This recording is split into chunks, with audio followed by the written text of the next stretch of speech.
You're telling me, and you believe that the American financial system is a complete Ponzi scheme and that the middle class is going to be wrecked if they don't figure something out. Why do you believe that? Yeah, I believe it with my heart of hearts. It's the American monetary system is a Ponzi scheme. Every single dollar in the system is someone else's debt. The average middle class right now has to make $150,000 a year in 2024 to be middle class. We've had a 19% cumulative inflation, and now America has more debt than it has income. So if the middle class doesn't wake up to this reality, they're going to be on one side of the coin, the working poor or the 1%.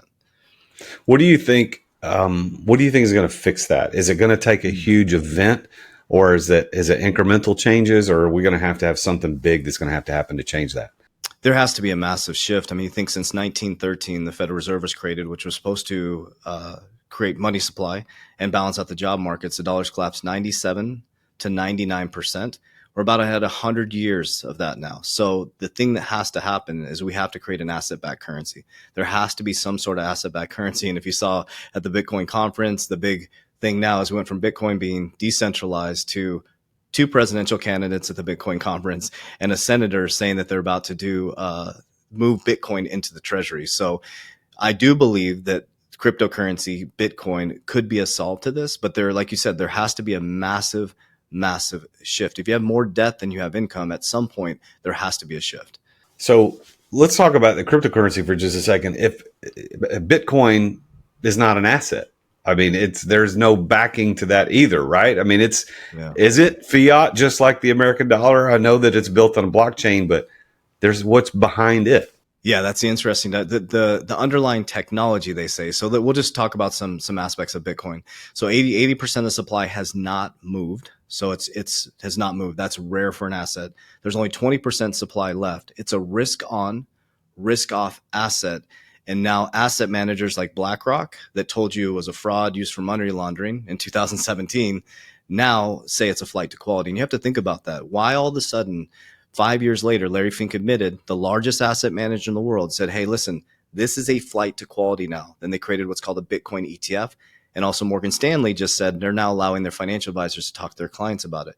Why was there all of a sudden a stark shift from Bitcoin's use for money laundering to it's a flight to quality? Well, what's happening with the American monetary system right now is we have more debt than income. So very, very wealthy people are starting to move to a flight to quality.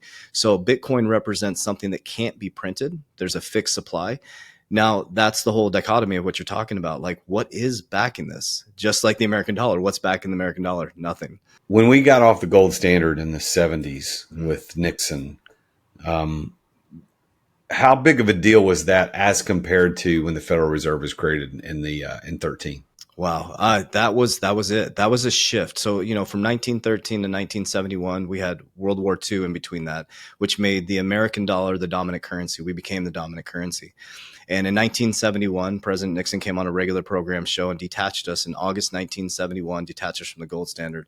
And they said they were protecting us from speculators, but the truth was they didn't have our gold to back our money, right? And it's interesting in this dynamic, they're saying cryptocurrencies use for speculators, right? The same conversation is happening years later. So when we detached from the gold standard in 1971, it made our currency fiat, which means fake money. So since 1971 to 2024, we've been in a low interest rate environment. We've had some blips there, a low interest rate environment and printing of money. And what it did is it completely devalued our currency. So our productivity went through the roof, but our income didn't go through the roof. And a quick example is my parents bought their house in 1973 for $25,000.